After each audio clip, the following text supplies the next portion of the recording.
you own cell phones, iPads, any kind of handheld device, chances are you've got cords.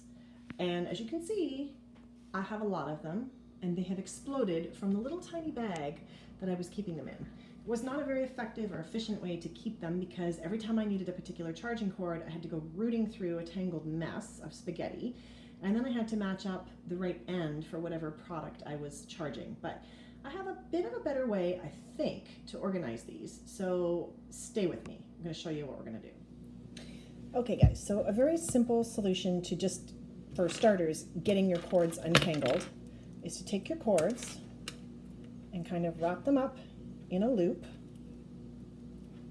Don't bend the ends or the gatherings too hard because you don't want to break the wires that are inside your cord. So you've got them all done up like a loop. Now all you need is a bunch of cheapy hair elastics from the dollar store, or regular elastics I suppose would work, but hair elastics are great. You're going to put the hair elastic underneath, and then you're going to feed one end simply through the other, okay? And you're going to snug it up, and there is one done, okay?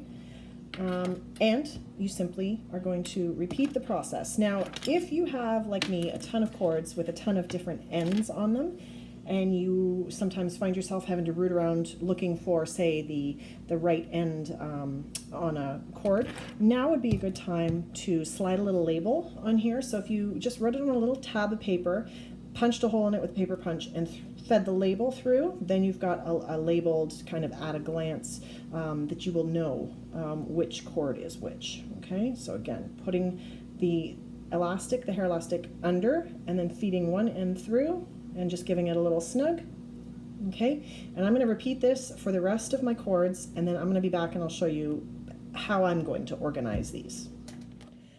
Okay, so we're back, and I have wrapped all my cords with the hair elastics like I showed you in the last segment. So here's where you have to be creative about how you want to organize or store your particular your cords. So if you had, I think, one of those old hangers, the metal hangers that were designed for slacks, where you would put your pants over the bottom and then you would kind of clip the bottom to the top and it's very secure, I think that would be a brilliant choice. If you wanted to hang your cords in a closet, a utility closet or something, you could just slide all your little elastics onto the pants hanger, lock it and hang it, and it would be great. I, however, want to kind of keep my cords in a desk drawer that's kind of like almost designed for those hanging files. Now my desk drawer, I thought, what could I use to go across to hold them? And I have dowel rod. These are just dowels that I would use if I were making a cake to keep the layers stable when there's another layer on top of it. But as luck would have it, my dowel falls short on either side by a scant ½ inch. So I thought, well, what can I do to sort of lengthen it out, give it strength, and be strong enough to hold? So what I've decided to do is I'm just going to take a little bit of Scotch tape, and from the same bag that I got my hair elastics out of, I found these old bobby pins, these kind of Y-shaped, V-shaped bobby pins. So what I'm going to do is I'm going to put a bobby pin on either side of my dowel rod here. It's a little bit of a finicky thing. Okay, so just like that, and I'm going to wrap it with tape. Wrap it and wrap it and wrap it and wrap it.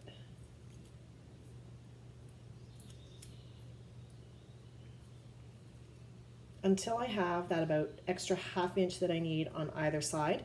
And this will sit on the top of my drawer, and I will feed my my cords on here, and it will give it enough strength to hold it. So I'm going to do the same thing at the other end to give myself the strength and the length. Get another one of these old style bobby pins. It's a little bit tough to get it kind of right where you want it initially, but once you do,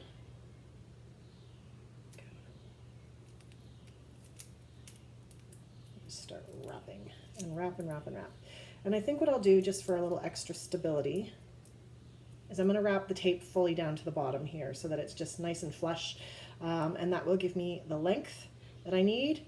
And then I will simply put my cords over this, like so. times about 30 that I have sitting here.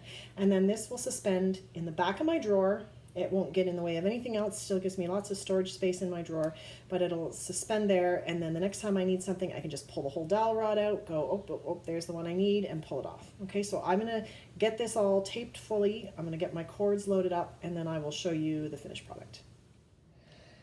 Okay guys, so you can sort of see now that my dowel rod is in place here, it actually fits into one of the 3 little notches that are already carved in the drawer here for like hanging files or whatever. So it's a perfect fit.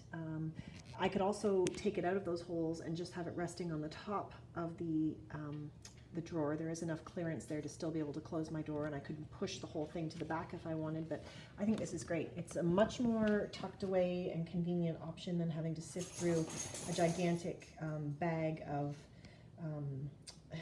cords when I'm looking for one to charge. So anyways, I hope you have enjoyed this little project, and maybe it'll give you some ideas of ways to organize your bag of cords, because I know you've got one. If you've got technology in your house, you've got a bag of cords just like that.